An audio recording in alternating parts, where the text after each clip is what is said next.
ఆదాయానికి మించిన ఆస్తుల కేసులో ఉమామహేశ్వరరావుని అరెస్టు చేశామన్నారు ఏసీపీ జాయింట్ డైరెక్టర్ సుధీంద్రబాబు. 17 ప్రాపర్టీలను గుర్తించామన్నారు.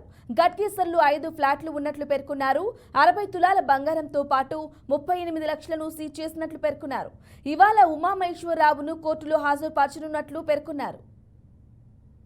ఈరోజు మార్నింగ్ 5:30 నుంచి హైదరాబాద్ కమిషనరేట్లోని ఏసీపీ సిసిఎస్ డిటెక్టివ్ డిపార్ట్మెంట్లో వర్క్ చేస్తున్న శ్రీ టి ఉమామహేశ్వరరావు గారి ఇంటిపైన, వారి బంధువుల ఇంటిపైన, close associates residences and offices location పైన అరౌండ్ 11 ప్లేసెస్లో సెర్చెస్ చేయడం జరిగింది.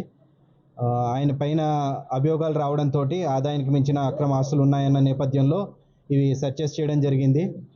సో ఆ సెర్చెస్లో భాగంగా ఇప్పటిదాకా అన్ని సెర్చెస్ అన్ని ప్లేసెస్లో చూసి కన్సాలిడేట్ చేసుకుని చేస్తే అరౌండ్ 17 ప్రాపర్టీస్ ఈయన వేరియస్ ప్లేసెస్లో ఈయన బంధువుల పేరు మీద కొన్నట్టుగా తెలుస్తోంది. అండ్ అందులో ఒక 5 ప్రాపర్టీస్ గట్కేసర్ ఏరియాలో ఉన్నాయి, కొన్ని ఆంధ్రాలో కూడా ఉన్నాయి. ఒక 7 ప్రాపర్టీస్ వైజాగ్ దగ్గర చౌడవరం అనే ఏరియా ఉంటుంది, ఆ చౌడవరంలో కొన్నట్టుగా తెలుస్తోంది. అట్లనే ఇక్కడ ఈ సేమ్ అశోక్ నగర్ ఏరియాలోనే అరౌండ్ 4 ప్రాపర్టీస్ ఉన్నాయి. షామీర్పేటలో ఒకటి, కుక్కట్పల్లిలో ఒకటి, అండ్ ఆల్సో మెడ్చల్ మర్కాజ్గిరి అటువైపు కూడా ఒకటి అన్నట్టు పర్చేస్ చేయడం జరిగింది. సో అవన్నీ కూడా తీసుకున్నాము, డాక్యుమెంట్స్ అన్నీ కూడా సీజ్ చేయడం జరిగింది. అలాగే వేరియస్ వాళ్ళ రిలేటివ్స్ హౌసెస్లో వాటిలో చూడగా అరౌండ్ ఒక 38 lakhs క్యాష్, అంటే 37,50,000 అట్లా క్యాష్ అదొకటి సీజ్ చేయడం జరిగింది.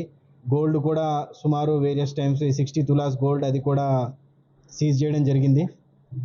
సో ఇవన్నీ చూస్తే టోటల్ మూవబుల్ అంటే అక్రమాస్తుల దాంట్లో movable immovable properties value around it comes around 3.5 crores, 3 crores 46 lakhs అన్నట్టు 3.5 crores అట్లాగా document value, actual registered value అది వస్తుంది.